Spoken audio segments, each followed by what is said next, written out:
Assalamualaikum, hai semua, jumpa lagi bersama aku Nancy Yulia. Hari ini aku membuat kue untuk isian snack box yang sangat cantik dan mungil, yaitu kue koci khas Jawa. Ini disebut juga dengan kue mendut ataupun kue bugis, dan aku akan kasih tips ke kalian cara membuat unti atau enten-enten yang legit dan anti ambyar. Jadi jika kalian penasaran gimana cara bikinnya, yuk simak bareng-bareng. Untuk bahan unti atau enten-enten yang legit dan anti ambyar, aku memerlukan 2 butir kelapa parut, ini yang masih agak muda. Kemudian 2 buah gula merah atau setara dengan 200 gram. Kemudian 2 ruas jahe diparut, 1 sendok teh garam, 2 sendok makan gula pasir, 1 sendok makan tepung beras ketan, dan yang terakhir aku ada 1 lembar daun pandan.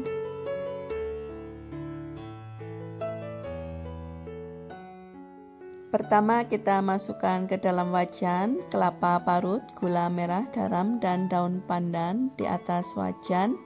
Kemudian kita masak, ini mengandung sedikit air ya teman-teman, masak sampai airnya berkurang.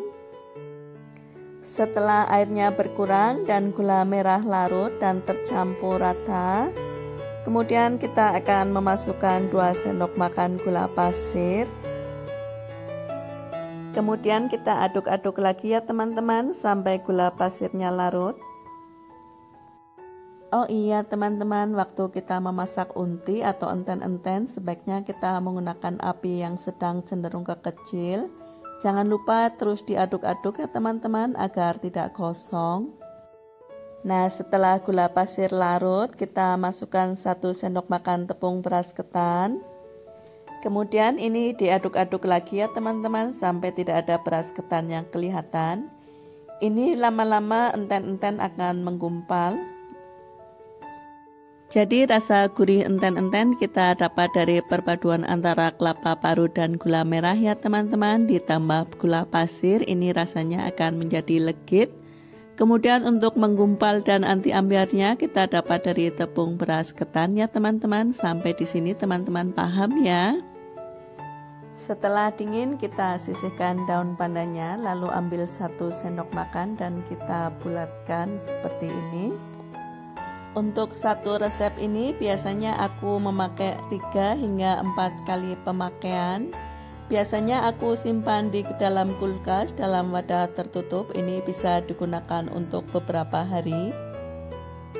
Langkah selanjutnya kita akan membuat adonan tepung beras ketan. Aku memakai tepung beras ketan putih ya teman-teman. Untuk bahan-bahannya di sini aku ada 325 ml santan, ini yang sudah dipanaskan, bisa langsung juga di atas kompor atau di steam seperti ini. Kemudian masukkan ke dalam wadah 400 gram tepung beras ketan putih. Kemudian tambahkan setengah sendok teh garam. Kemudian diaduk sampai tepung beras ketan dan garam tercampur rata. Kemudian tambahkan santan secara bertahap, ini sedikit demi sedikit ya teman-teman, sambil diuleni sampai kalis. Kue tradisional seperti ini memang harusnya dilestarikan ya teman-teman, jangan sampai punah, jangan sampai generasi selanjutnya tidak tahu cara membuatnya. Jadi mulai sekarang ayo kita kenalkan kue-kue tradisional seperti ini kepada anak-anak kita.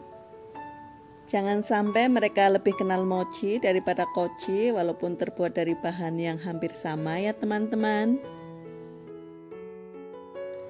Nah, setelah kalis seperti ini lalu kita ambil sedikit adonan. Ini kalau ditimbang kira-kira beratnya 20 gram. Setelah dipipihkan kita masukkan isian enten-entennya, lalu tutup kembali, lalu bulatkan lagi. Bulatkan sehalus mungkin ya teman-teman. Untuk satu resep ini kira-kira membutuhkan 30-35 lembar daun pisang. Ini daun pisangnya ini dipetik kemarin ya teman-teman agar layu dan tidak mudah sobek.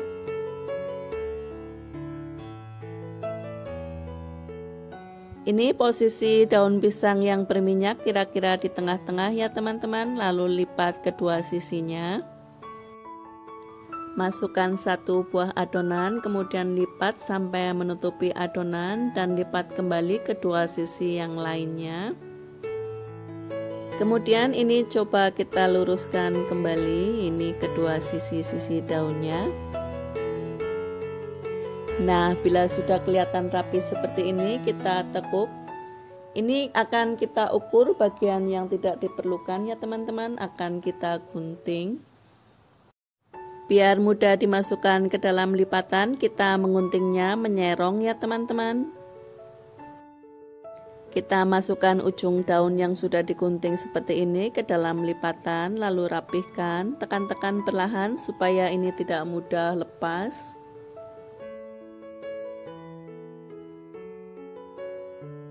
Kita lakukan sekali lagi ya teman-teman. Lipat kedua sisinya, pastikan ujungnya ini mengerucut, baru kita masukkan adonan. Bagi teman-teman yang baru saja menemukan channel YouTube Nancy Yulia, saya ucapkan selamat datang. Jangan lupa like. Dan teman-teman bila ada pertanyaan silahkan tulis di kolom komentar, pasti akan aku jawab. Kalian nggak harus subscribe, tapi sekiranya video ini bermanfaat, silahkan di-share di media sosial kalian masing-masing agar yang lain tahu cara membuat kue koci atau kue mendut atau kue bugis. Terima kasih. Bagaimana teman-teman, sejauh ini masih mudah diikuti ya. Ini kuenya sangat cantik dan mungil.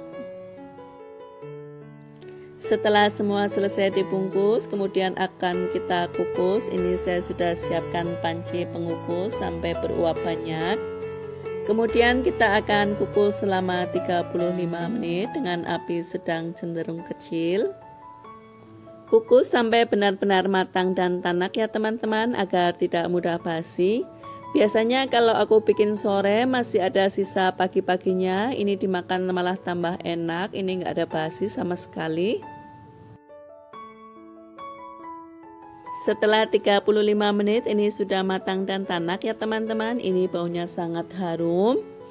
Lalu keluarkan dari dalam panci dan tunggu hingga benar-benar dingin sebelum kita mengonsumsinya atau mengepaknya sebagai kue isian snack box.